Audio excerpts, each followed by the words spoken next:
Good morning. Welcome again to Morning Devotions. We're going to look at a very controversial thought today from the teachings of Jesus in our readings in the book of Luke, chapter 6.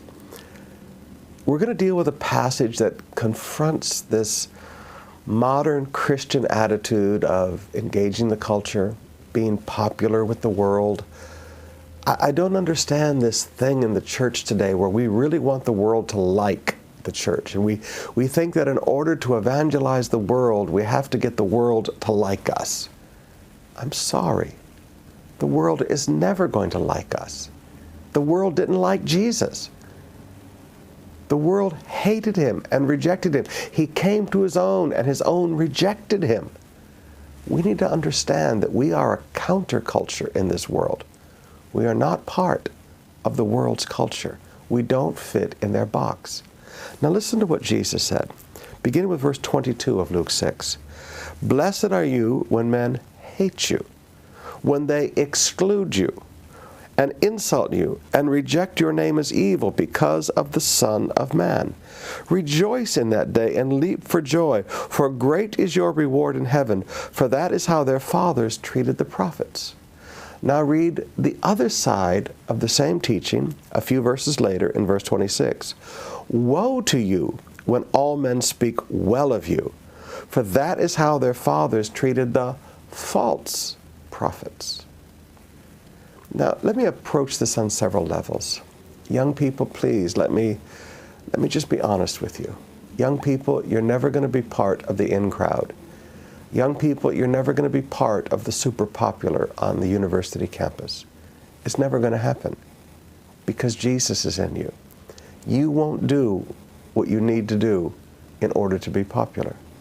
I look at young men and young women who say they want to be movie stars and they want to make it in the entertainment industry, and I sit down with them and I say, please understand, you're never going to be number one. You're never going to be popular with the world.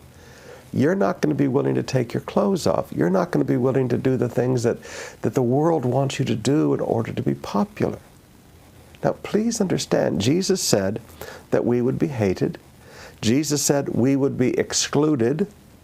There's a lot of times that you and I are just excluded from things because people know they don't do these things. They don't believe in that. They won't participate in that.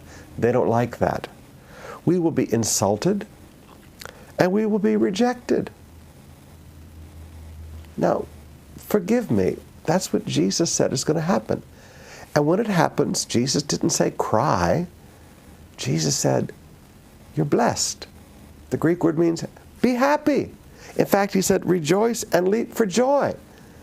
So when you're excluded from things, when you're rejected, when you're hated, when you're insulted because of your stand for Christ, don't go back and, oh, kawawa naman. Leap and dance and shout for joy, because that's how they treated Jesus, and that's how they treated the prophets. But now the other thing, if the world really loves you, and the world speaks well of you, then maybe you need to beware, because Jesus said that's how they treated the false prophets. Maybe we need to get back to the Scriptures and quit listening to the marketers and listen to the Scriptures.